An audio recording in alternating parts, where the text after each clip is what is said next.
I am joined now by Elise Hogue, president of NARAL Pro-Choice America, which works with Planned Parenthood, and Wendy Davis, a former Texas state senator who made headlines holding a 13-hour filibuster trying to block an abortion law that restricted access in her state of Texas in 2013. Elise, what does this mean? Well, I mean, Ari, what I think it really means is that they're worried about the upcoming elections and they're trying to throw a bone to their extreme base. But I think it's a terrible miscalculation. We know that the majority of this country supports legal access to abortion, supports Planned Parenthood and other providers, and that our side is really fired up and they're hemorrhaging women voters from their party. So I think it's a tragic miscalculation and it's gonna tragically hurt women in the process. Wendy, part of what is clearly on the table with Donald Trump here is a transactional or negotiated approach to this. We showed the clips that were all over the place. I want to play for you Cecile Richards, who you both know and I think have worked with at times, describing her dealings with the Trump administration while she was head of, very relevantly, Planned Parenthood. Take a listen.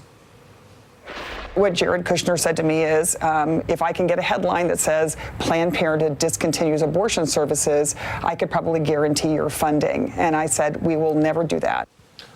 Wendy, what does that tell you? I mean, basically what's happening here, Ari, is that there are over 4 million women in this country, low-income women, women of color, who rely on Title X funding for their reproductive care, for their birth control, for their preventive care, and for their well-woman care.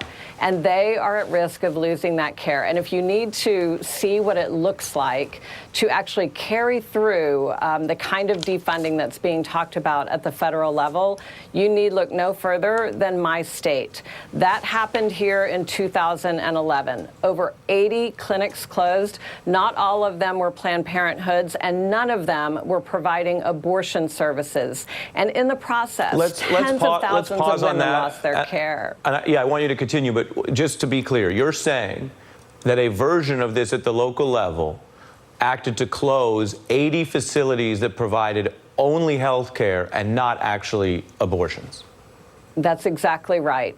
And the consequence of that in Texas, which we know we're going to see at the federal level as well, if this is carried out by the Trump administration, we had an increase in teen pregnancy rates when right now in this country, they're at an all-time low. We had an increase in Medicaid births and the subsequent cost to taxpayers for those births.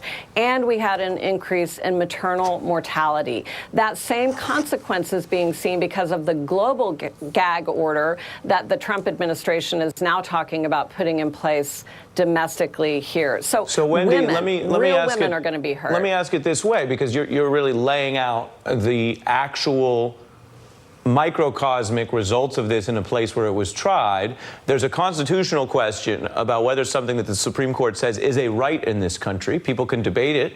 There's a lot of debate about it, but women have a right to this choice under the current law, and that's one conversation. The second is the actual impact, and what you're proposing for you, and then Elise as well weigh in, is that on the narrower question of the results, this kind of thing can actually increase the number of teen pregnancies when applied? No question, because when you remove people's access to contraceptive care, they have more unintended pregnancies. It's just a natural consequence. I'm sorry, Elise, I didn't mean to interrupt you. Wendy, you can always interrupt me. I think the third piece, which we haven't yet talked about, Ari, but is equally important, is that not only does this limit service and have devastating healthcare effects, in fact, counter to what they say their goal is, but what should really send a chill up people's spines is that this is massive government overreach into the kind of information that we can receive from our medical professionals. And that is because they know if women have the truth about our options, their agenda folds. And we've seen them looking for ways to lie and deceive women every which way they can. We've seen this scorched earth approach, not only in Wendy in my home state of Texas, but also under Vice President Pence in Indiana, where not only did teen pregnancy go up when they closed all the health clinics, but HIV rates went up and maternal outcomes went down. So no price is too high for these people to pay in their quest to end legal abortion and control women's lives. It's very educational, honestly, listening to both of you. I think people who might even disagree, as we know there is disagreement around the country about some aspects of this issue, would hear things tonight that would really give you pause to this kind of federal restriction, which, as we mentioned, is one of the most important stories in America tonight, which is why it's on our broadcast. Elise Hogue and Wendy Davis, thanks to both of you.